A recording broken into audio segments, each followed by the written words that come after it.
मी श्री चंद्रकांत पांडुरंग कांडेसर शास्त्रीनगर मनपा लोकरा मराठी शाळेचा शाळा प्रमुख या नात्यानं आज 1 मे आहे, महाराष्ट्र दिन म्हणजे कामगार दिन.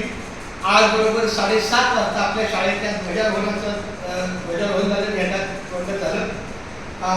त्याचप्रमाणे विद्यार्थ्यांना निघाली लागला, परंतु आज चावडी वाचनाचा एक उपक्रम आहे. त्यामुळे आमच्या या 4 विद्यार्थ्यांना आपल्या शाळेमध्ये प्राप्त झालेले संदर्भ वाचन पुस्तिका आहे, त्या संदर्भ वाचन पुस्तिकेचं काही अंश ते वाचन करतील असा हा चावडी प्रयोग आहे.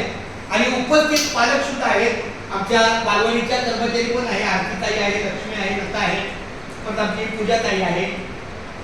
नंतर हे आपल्या बेटीचं नाव काय? साहेब. आणि तुम्ही कुणाचे पालक? हा, रेश्मा म्हणजे अनन्या. हा, रेश्मा. ओके. अरे हा, ही रेश्मा. तर खूप छान. आणि हे आमचे रामसर आहेत. तर ह्या सगळ्यांच्या उपस्थितीमध्ये हा चावडी वाचनाचा कार्यक्रम आहे. तर खूप छान अशाच प्रकारे शास्त्रीनगर मनपा लोकरा मराठी शाळेमध्ये येणाऱ्या शैक्षणिक वर्षात जे जे छोटे उपक्रम होतील, पूर्वी हा उपक्रम गणपतीच्या सुट्टीमध्ये आपल्या विद्यार्थ्यांना गणपतीच्या मंडपामध्ये जाऊन जे चांगले वाचणारे विद्यार्थी आहेत त्या चांगल्या वाचणाऱ्या विद्यार्थ्यांना समाधीपणा यावा, त्याच्यामध्ये आत्मविश्वास वाढावा.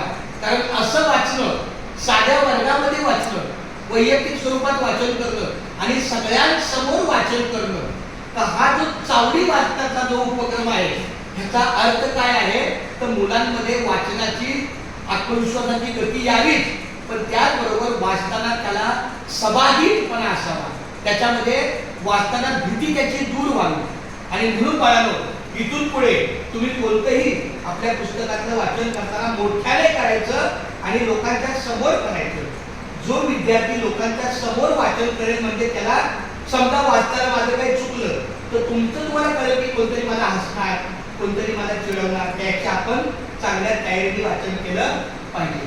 तर अशा पद्धतीने हा चावडी वाचनाचा कार्यक्रम हा एक उपक्रम आहे, तो या ठिकाणी सादर केला आहे. खूप खूप धन्यवाद.